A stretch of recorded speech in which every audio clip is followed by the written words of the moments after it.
Number 11, note figure not drawn to scale.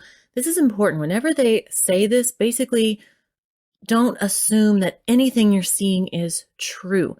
What this means when it says not drawn to scale is what it could be in reality is it could be more like super skinny like this. And then I'm just drawing this terribly, but it could be like this really big gap like that. It could look more like this in reality. Here it's being drawn. It looks like they're all equidistant. They're what's the word for that? Those angles are all equal. We'll say that. It looks like those angles are all congruent, that they're probably all 60 degrees. But that right there, not drawn to scale, don't count on anything you're seeing. Just ignore it. It's just to give you an idea of how these things are in relation to each other, but those angles are not accurate at all. Here's our problem. In the figure above, lines K, L, and M intersect at a point. And I'm going to break out the ruler because, I've obviously just shown that you can't trust me to draw a straight line on a computer screen. Funnily enough, I actually can draw in real life, but, on a stylus on a computer screen, not my forte. Freely admit it. Right, so we have our 3 lines here, and we're just doing a nice little approximation because it's easier, I find. And I do this even, if I was taking the SAT, I would sometimes redraw things just to really wrap my head around it. So we have K, L, and M, and we have X, Y, Z, T, U, and W. In the figure above, they intersect at a point. If X plus Y equals U plus W, which of the following must be true? Now, so that's what we're given. So I'm going to write it over here. X plus Y equals U plus W. And then we have these 3 options. Which of the following must be true? Not might be true, not could be true, must be true. If there is any exception, if there's any time when it's not true, it's out. And we're going to check and see, does X equal Z? Does Y equal W? Does Z equal T? Now, they are not giving you all the information you need to know. There's one piece of information you have to bring to this, and that is the knowledge that if you have 2 intersecting lines, then opposite angles, sometimes called vertical angles, are congruent. The ones that are across from each other on that intersection. So in this little one down here, these would be congruent, and these would be congruent. Again, your book may call them vertical angles or opposite angles. I've seen it both ways. So knowing that, we're going to go through and mark this up. So here's these 2 are vertical or opposite angles. So I'm going to mark them. And I'm going to write over here, X is equal to T. Then these are the same. W is equal to Z. And last but not least, these are the same. So Y is equal to U. Now we are trying to get to X equals Z, Y equals W, and Z equals T. I'm going to start with X equals Z. Now, I look at this over here. I'm like, okay, so this is what we're given, and these are what I know. So I can swap in. So like if there's a T, I can put in an X. If there's an X, I can put in a T. If there's a W, I can put in a Z. If there's a Z, I can put in a W. If there's a Y, I can put in a U. If there's a U, I can put in a Y. Okay. So what happens if, I'm just going to start playing around with this and see if I can get close to any of these 3 postulates, these 3 statements they're making. If Y is equal to U and I plug it in there, if I plug in a U in for Y, what would happen? All right, well, I'm going to write that down here. So we have X plus Y equals U plus W. And since Y equals U, I'm going to replace that Y with a U. There we go. Now I've got a U on both sides. So if I were to subtract U from both sides, those U's would disappear, right? And I would be left with X equals W. Now that isn't any of those 3, but that's an additional useful piece of information that I've just figured out. So I'm going to add that to my list, that X equals W, because that might help me.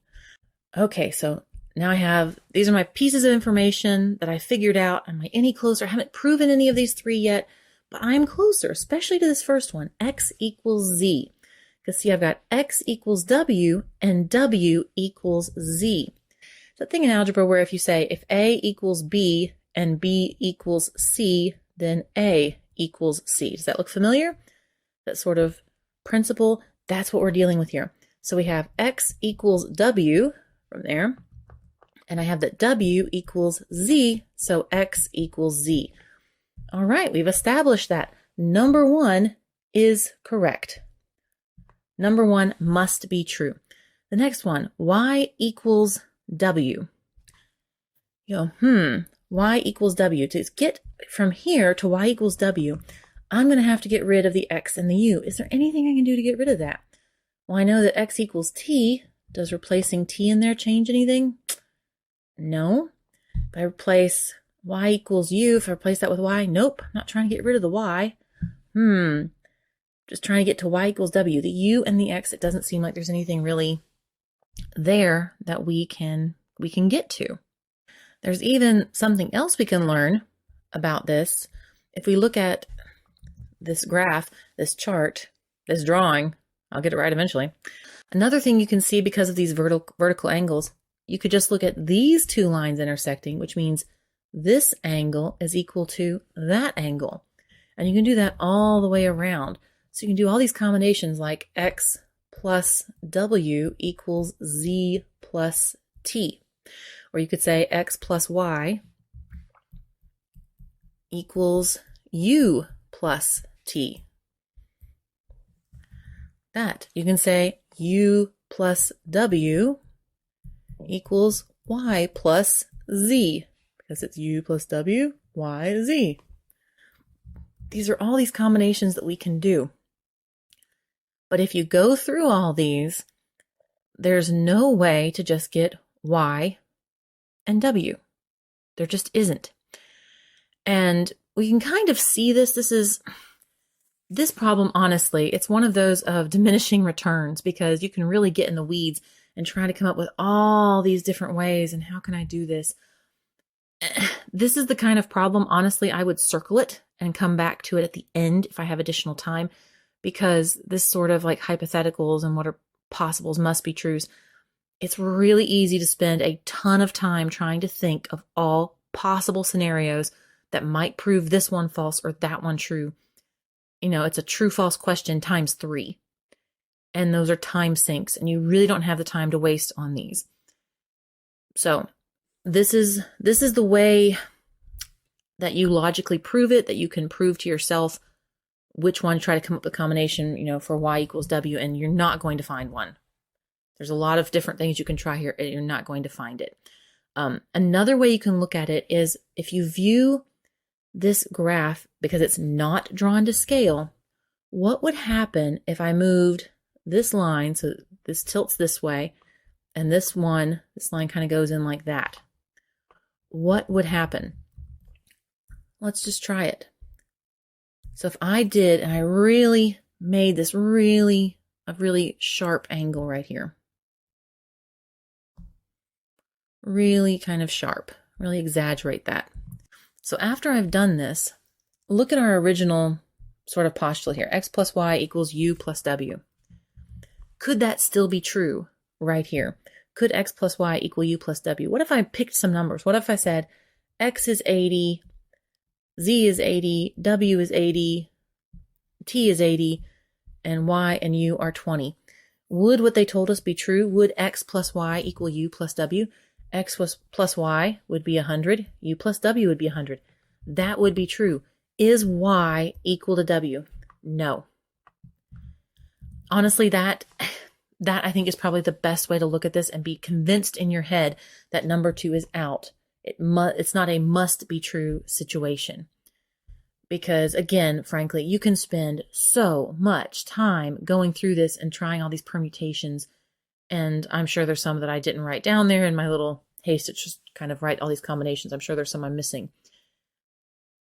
Yeah, this isn't a great problem. I'm not going to lie. It's not my favorite problem on this test. I don't think it's a really good measure of your math skills. Let me go back to the way it was. I just don't. It's my personal opinion. Don't come at me, College Board. Just not a fan of this problem. All right, so we cannot say that Y equals W must be true. Last one, Z and T. At this point, honestly, I always say to look at your multiple choice answers if you're given multiple choice answers, because sometimes you can take a shortcut. And I'm not saying this to say don't learn your math. I'm saying in the pressure of a test situation, use every tool at your advantage. Why not? So in this case, as soon as I've eliminated number 2, I've found that number 1 is true and number 2 is false. I'm going to look at my answers before I even try to go through this whole mess and see if I can prove 3. Because look at my answers. 1 and 2 only. Nope, that's out because I've just proven 2 doesn't work. 1 and 3 only. Okay, that's still possible. 2 and 3 only. Nope, that's out because number 2 doesn't work. 1, 2, and 3. Nope, that's out because 2 doesn't work. I've already got my answer. I don't even have to figure out if Z equals T. The answer is B. If you're wondering why Z equals T, it's going to be, I'm going to eliminate the ones that are extraneous at this point. You are going to be replacing the W here with a Z using that. So we do that, let's go boom, and that becomes a Z because of W equals Z. X equals T means I can replace this X with a T. And then Y and U are left, but Y equals U, so I'm going to replace that Y with a U. Then the U's cancel out because I have a U on both sides, subtract from both sides, and I'm left with T equals Z or Z equals T, either way. So that's how you prove that one. But again, this is such a lengthy problem.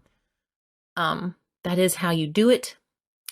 I honestly think you're better off just trying to visualize it and kind of picture in your head, especially for that part 2. Okay, what if they made these really tiny? Can I think of a scenario where these don't work? I can't tell you how little I like that problem. So I'm sorry you had to deal with it. If this was helpful or useful in any way, please like, share, subscribe. You know the drill. Thank you so much for stopping by. Hope you have a great day. See you later. Bye.